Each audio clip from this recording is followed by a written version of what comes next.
Chapter 4. Magic Power. Under the full moon's accusative glare, my form shifted, contorting with the ancient magic that coursed through newly awakened veins. I had become an ethereal ghost in the forest, a white wolf amid shadows. With each tentative step, my paws sank into the mossy earth, unfamiliar and yet instinctively right. This feels amazing. The pack swarmed around me, their forms silhouettes against the moonlit canvas of the Enchanted Forest. Ezra, the Alpha King, ran beside me as night incarnate, his black fur a stark contrast to my own white fur. I watched him, this embodiment of power and dominion. His presence was both a comfort and an omen, a reminder of what lay tethered in the depths of my soul. We surged forward together, breaths mingling in the cold air, hearts drumming the rhythm of the untamed. The run was a liberation and a curse unveiled. Each stride peeled back the veils of my past isolation, granting me access to a heritage long denied. Our paws thundered over fallen branches and through whispering leaves, weaving a tapestry of primal song under the watchful eye of the moon goddess. We ran all night as Ezra showed me his realm. Dawn's treacherous light tore me from the intoxicating embrace of the night. I awoke in the comfort of our royal suite, the world a maelstrom of new sounds and scents invading my now increased senses. The symphony of the forest was foreign, a cacophony where I sought desperately for a melody to cling to. My skin prickled with dew and vulnerability. My limbs ached with the memory of running wild like last night. The insane pull towards Ezra, the Alpha King, was a current too strong to resist. It whispered of forbidden desires and a destiny intertwined with dread. Feelings I have never felt before raised from the core of my soul. As the sun ascended, its rays like probing fingers, I felt exposed, pinned beneath the weight of expectations and a freedom that tasted of fear. I stood, my body trembling with the aftershock of transformation, at the threshold of a life unshackled from the curse that had been my silent companion. Apprehension gnawed at me, even as curiosity beckoned me forward into the unknown. Here, in this haven of beasts and beauty, I was to discover the true extent of my lineage, the price of my newfound power. The royal suite awaited, with its ornate trappings and grandeur, a gilded cage far removed from my uncle's stark prison. Yet, within those walls, I sensed another confinement, one of duty and destiny. The palace gardens teased my senses with their alien perfumes, a paradise that could easily become another form of imprisonment. As the first day of my emancipation unfolded, I grappled with the dichotomy of my existence. The strength of the white wolf within, and the fragility of the woman who wore her fur. Shadows of mistrust crept along the edges of my thoughts, darkening the promise of sanctuary. And always, the Alpha King's allure tugged at my very core, an undertow that threatened to drag me into waters far deeper than any I had known. The dawn had barely whispered its arrival, yet the forest air was already thick with anticipation. The training grounds, a clearing within the cursed pines, held an aura of solemnity that belied the natural serenity of its surroundings. There, amidst the towering trees and under the watchful eyes of the moon goddess, I found myself standing before Layla Thorne, my guide through the labyrinth of my burgeoning abilities. "Focus, Amara," she urged, her voice as steady as the pulse of the earth beneath our feet.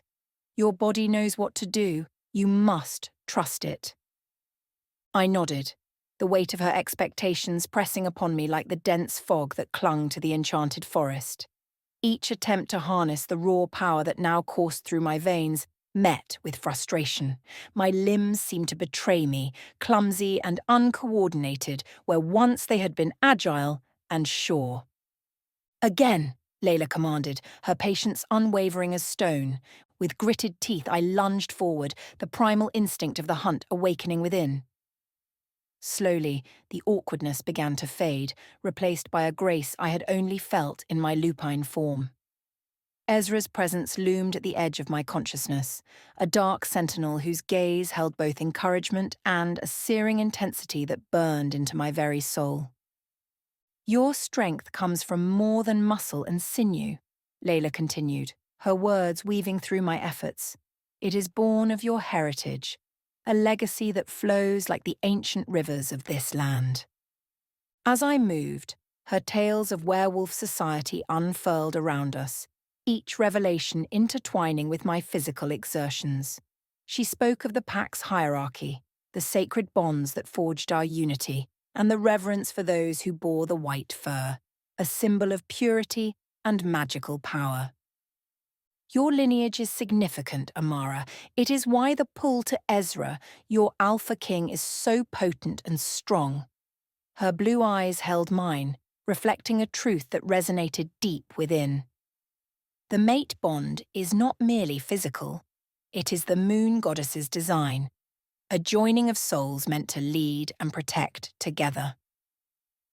The rhythm of our training echoed the cadence of knowledge imparted, a dance as old as time itself. And as the sun climbed higher, casting rays that cut through the gloom of the forest, I found myself surrendering to the dual call of my nature, the beast and the queen entwined. Ezra, silent as the shadows that played upon the ground, drew near. His proximity sent shivers through me, a tempest of desire and destiny that no amount of caution could quell. Our eyes met, the golden hue of his locking onto the emerald depths of mine. And in that moment, I knew the bond we shared was fated, inviolable, and terrifying in its intensity. "Embrace it," he murmured, his voice a low rumble that vibrated through the air. "Embrace all that you are, Amara, for in doing so, you embrace the future of our people and me." I gazed upon him, the Alpha King, my Alpha, my man, his words etching themselves into my heart. A new chapter of my tale had begun, written in the ink of transformation and the blood of ancient lines. It was a narrative I would pen with my own hand, one fraught with the psychological torment of change and the subtle creeping horror of a destiny I had yet to fully comprehend. As the sun dipped below the horizon, a chorus of howls gave way to the laughter and congenial banter of my newfound kin. A reprieve from the grueling training, this moment found me encircled by the pack, a congregation of spirits both fierce and nurturing. They beckoned me into their fold with jests that danced upon the air like leaves in an autumnal gust. "Amara," called one with eyes reflecting the twilight sky, "you have the heart of a warrior and the grace of a moonbeam." Their acceptance swathed me in a cloak of warmth, dispelling the icy tendrils of solitude that had long been my shroud. Here, among these kindred souls, I sensed fragments of fear dissolving into the ether. They looked upon me not as a ghostly apparition of white fur and timorous steps, but as their lunar queen, imperfect yet unyielding, a visage of the duality within us all. "Your spirit is woven into the tapestry of our history," they whispered, voices laced with reverence and a hint of something akin to pride. The camaraderie was a balm, soothing the scars that marred my psyche, each mark a tale of past afflictions. Yet in this convivial interlude, I found solace, a promise that perhaps even I could be more than a mere spectre of my former self. As dusk surrendered to night's embrace, I wandered through the daily waltz of pack life. The harmony of their existence played out before me, a symphony of shared burdens and collective joy. Their lives intertwined like the roots of ancient trees, bound by unseen forces that pulsed with the same rhythm as the enchanted forest that cradled us.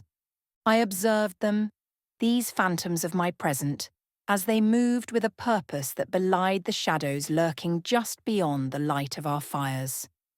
Their cooperation was the mortar of our fortress, each soul a brick in the bulwark against the horrors that stalked at the edges of consciousness. It was amidst this dance of routine and ritual that Ezra found me, his presence a tempestuous sea that both threatened to drown and offered the sweet salvation of its depths. I could never get used to these sweet surprises and how my body heats up when our eyes lock into each other. "Amara," he murmured, his voice a dark melody that resonated with the clandestine corners of my mind. "You are becoming part of the very fabric of this place." Our conversations unfurled like the petals of a nocturnal bloom, each word exchanged a thread in the tapestry of intimacy weaving between us. With every syllable, we delved deeper, excavating the soil of our beings to reveal the bones of truth beneath. "Tell me," I entreated, my own voice a whisper of silk upon the cool night air, "of the fears that haunt you, Alpha King."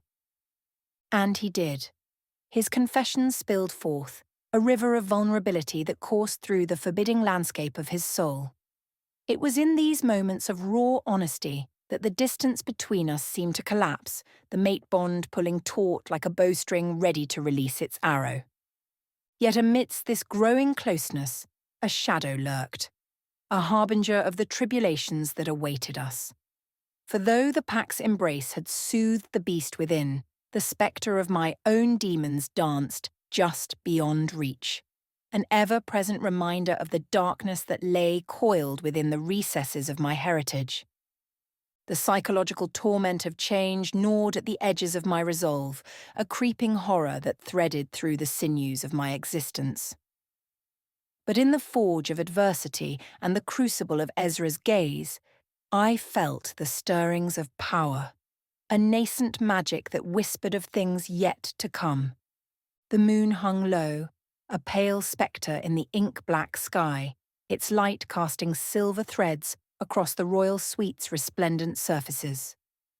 Ezra stood by the balcony, his silhouette stark against the backdrop of the royal gardens encroached upon our sanctuary like a slumbering beast. "Join me," he murmured, his voice a dark melody that resonated with the ancient stones of the palace walls.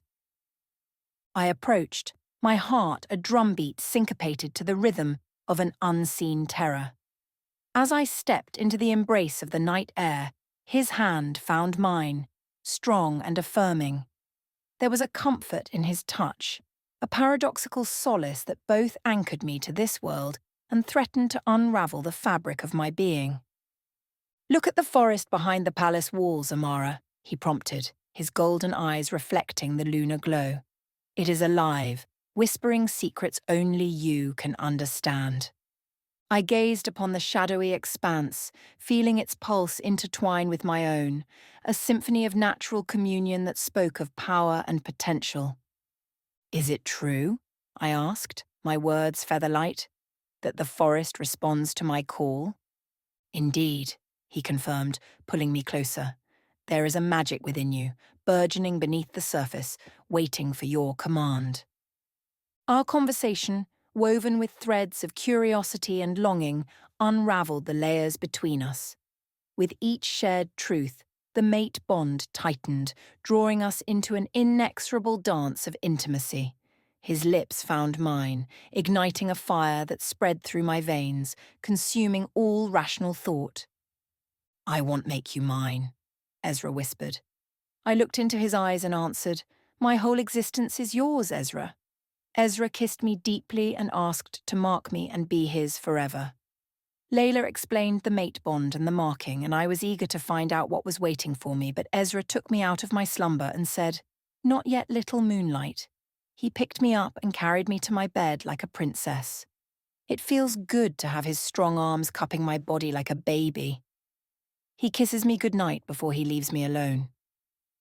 Morning's light found me back on the training field, muscles tense with anticipation. Layla had devised a challenge that would test the very core of my newfound abilities. My limbs trembled with the weight of expectation, the pack's eyes upon me, sharp as knives and just as cutting. "Focus, Amara," Layla instructed, her voice a whip that sliced through the haze of my trepidation. "Your strength lies within." My memories of Ezra last night were coursing through my brain. I need to focus. A labyrinth of shadows and illusions rose before me, a tangible manifestation of the psychological horrors that clawed at the edges of my consciousness. I hesitated, the ghost of past sins wrapping cold fingers around my throat. "Remember who you are," Ezra's voice broke through the fog, a beacon guiding me home. With a shuddering breath, I stepped forward, my every movement a testament to the resilience forged in the crucible of my past. The darkness closed in, a suffocating embrace that sought to claim me for its own. But I was no longer the prey, I was the huntress. My power, elusive and wild, answered my call, a torrential force that shattered the phantoms of my mind. The pack watched, silent witnesses to my metamorphosis, from a creature of flight to one of fight. As the final spectre dissipated, I stood victorious amidst the wreckage of my fears.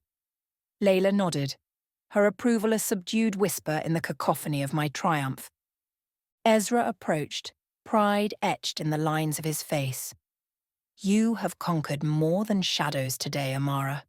You have embraced your birthright, your magic." His affirmation wrapped around me, a cloak of warmth in the chilling presence of the forest that loomed ever-present.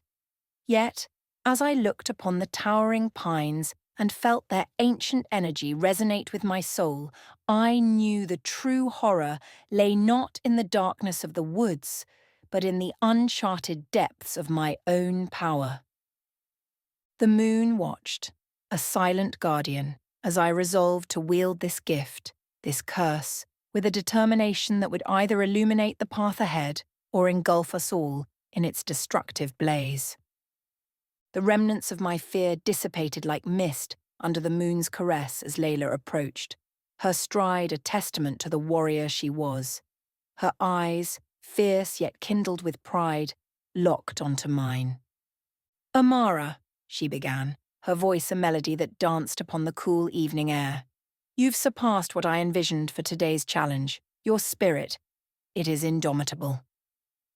Her praise fell upon me like the gentle touch of the moon goddess herself, soothing the raw edges of my psyche. I could still feel the electric thrum of my newfound magic coursing through me, a siren's song that both enticed and terrified. "Thank you, Layla," I murmured, my words fluttering in the space between us, fragile and unsure. "But this power within me, it's an enigma wrapped in shadows." "Shadows that you will learn to command," she assured, her gaze piercing the veil of my uncertainty. "You're not merely evolving into a wolf or a warrior, Amara. You are becoming who you were always meant to be, a woman of formidable strength and depth, the queen we have all been waiting for." I nodded, a silent acknowledgement of her faith in me, feeling the weight of her expectations and the comfort of her belief in equal measure. Layla had become more than a mentor. She was the beacon guiding me through the maelstrom of my rebirth. As dusk settled upon the palace gardens, the pack gathered around the flickering heart of a communal fire. The golden glow of the flames illuminated the somber faces of those who bore the scars of battles past. Laughter spilled from their lips, a stark contrast to the Gothic tapestry of our surroundings, weaving tales of glory and loss into the night's embrace. Initially, I lingered at the edge, a spectre of my former self, haunted by memories, a prisoner to the phantoms of my lineage. Yet, there was solace here among these kindred spirits, a resonance within the chorus of shared existence. Gradually, the warmth of camaraderie coaxed me closer to the fire, its embers sparking reflections of a life I scarcely believed could be mine. My laughter, once a rarity, now mingled freely with theirs, a lilting sound that felt foreign on my tongue but sweet to my soul. "Listen to her," Ezra's voice rumbled near my ear, the Alpha King's presence a familiar shadow that both comforted and unnerved. "Amara laughs, and the very earth delights." His words, though laced with humour, bore the gravity of truth. For in that moment the heavy shroud of my past lifted slightly, revealing a glimpse of the promise this new world held.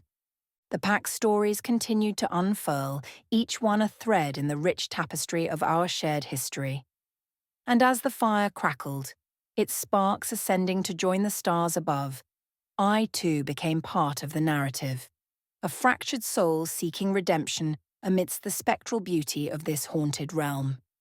Time, that capricious wraith, spun onward, and the evening waned. I found myself entranced by the dance of firelight and shadow, the ebb and flow of voices that echoed with the rhythm of my quickened pulse. In their company, the horrors of my past sins grew distant, the psychological torment that had long been my shroud, now a tattered remnant snagged on the thorns of hope. For the first time since my cursed awakening, I dared to believe in the possibility of belonging, not as a queen or a figure of myth, but as Amara Winters, a woman of both power and frailty, whose journey into the unknown had only just begun. The moon hung heavy in the ink-black sky, a silver sentinel watching over us as the festivities waned. As laughter faded into hushed whispers and the fire's glow dimmed to embers, Ezra found me.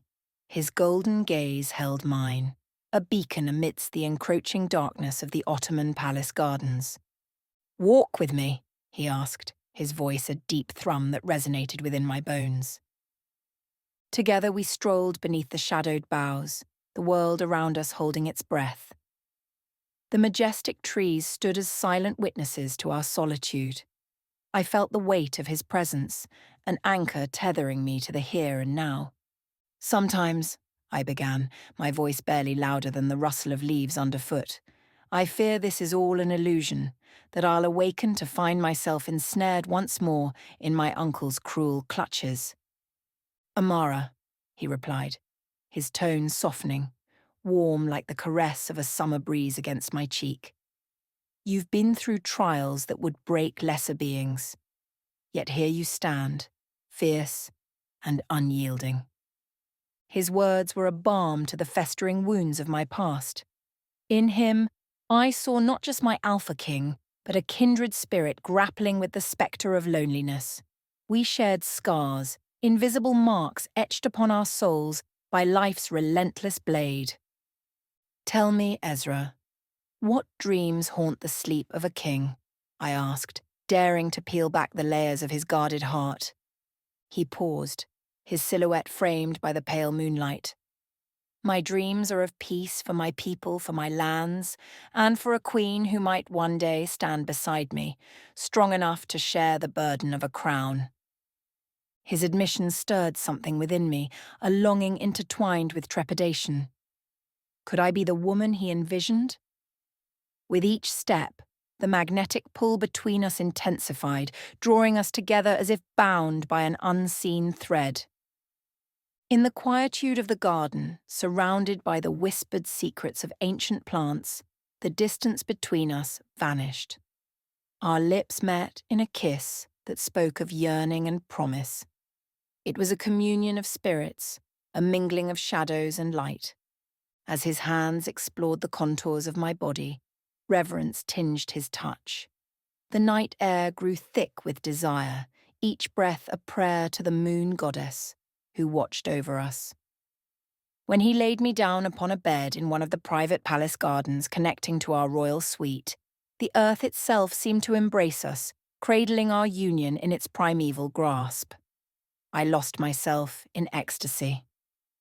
There, beneath the cathedral of the enchanted palace, we found solace in each other's arms, a dance as old as time, yet fresh as the first dew upon morning leaves.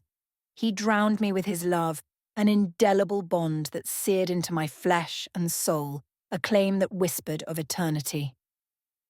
Later, as I lay nestled against Ezra's chest, the rhythm of his heartbeat a lullaby, reflections of my journey danced behind my closed eyes.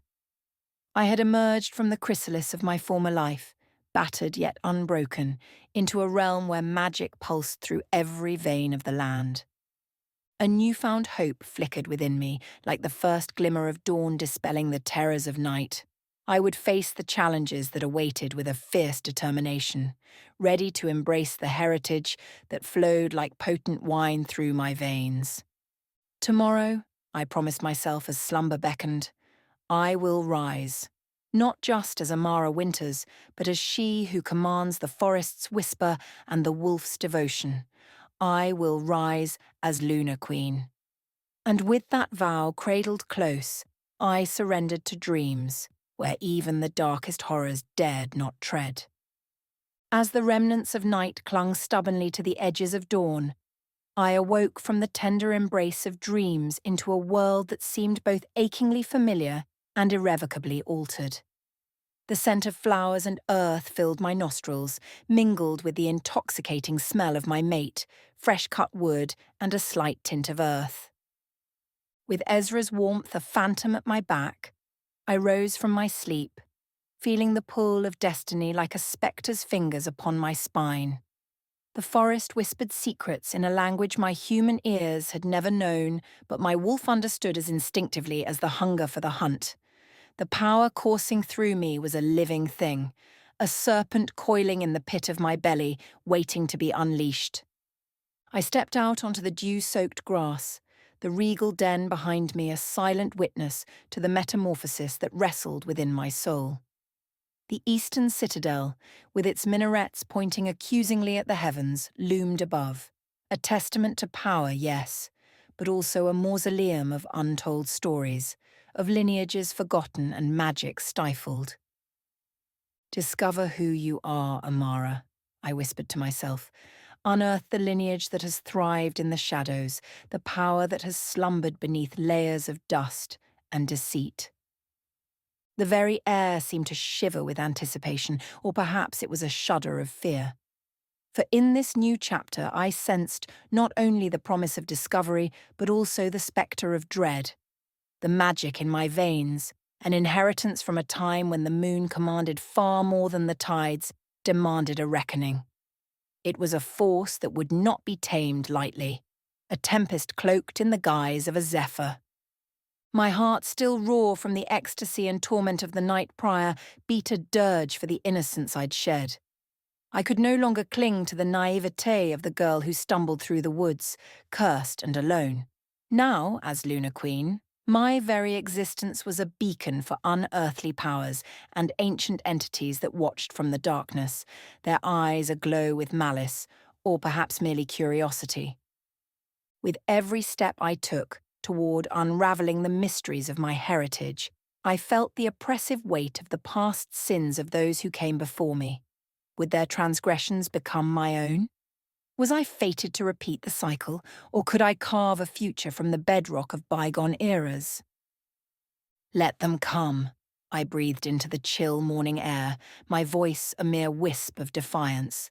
Let the horrors of old stalk me through these cursed forests. I am Amara Winters, and I shall not falter. I turned my gaze to the horizon where the sun dared to pierce the gloom, its rays like gilded spears banishing the lingering mists. My path lay strewn with thorns and shadow, but I would tread it nonetheless, for the fire that kindled within me refused to be quenched. And so, with a resolve that belied the tremor in my limbs, I set forth to seek the truths that beckoned with a siren's call. The fabric of my story was one woven with threads of moonlight and shadow, and I would follow its weft to the ends of the earth if need be. For in my heart, amidst the haunting echoes of my past and the spectral fears of what was yet to come, there stirred an unyielding spirit, a spirit that would rise to meet the challenges ahead, a spirit that would claim its birthright and wield its magic with the ferocity of the wolf and the grace of the goddess who watched over us all.